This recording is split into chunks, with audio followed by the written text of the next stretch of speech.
45 news కి స్వాగతం. President గా బాధ్యతలు చేపట్టిన వెంటనే డొనాల్డ్ ట్రంప్ తన మద్దతుదారులకు క్షమాభిక్ష కల్పించారు. ఏకంగా 1500 మందిపై ఉన్న కేసులను కొట్టివేయాలంటూ ఆదేశాలు జారీ చేశారు.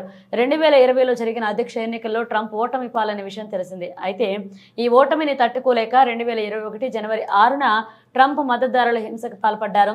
వేలాది మంది క్యాపిటల్ బిల్డింగ్ లోకి చొచ్చుకు వెళ్లి విధ్వంసం సృష్టించారు. ఘటనపై ఫెడరల్ పోలీసులు దాదాపు 1500 మందిపై కేసులు నమోదు చేశారు. వారంతా ఇప్పటికీ కోర్టుల చుట్టూ తిరుగుతున్నారు. 2024 ఎన్నికల ప్రచారంలో భాగంగా క్యాపిటల్ బిల్డింగ్ పై దాడి కేసులను మాఫీ చేస్తానని ట్రంప్ హామీ ఇచ్చారు. తాజాగా సోమవారం ప్రమాణ స్వీకారం చేశాక అధ్యక్ష హోదాలో ఎగ్జిక్యూటివ్ ఆర్డర్ జారీ చేశారు. వారిపై పెండింగ్ లో ఉన్న కేసులు కొట్టివేయాలని అటార్నీ జనరల్ ఆదేశాలు జారీ చేశారు. దీంతో ట్రంప్ మద్దతుదారులకు ఊరట లభించింది.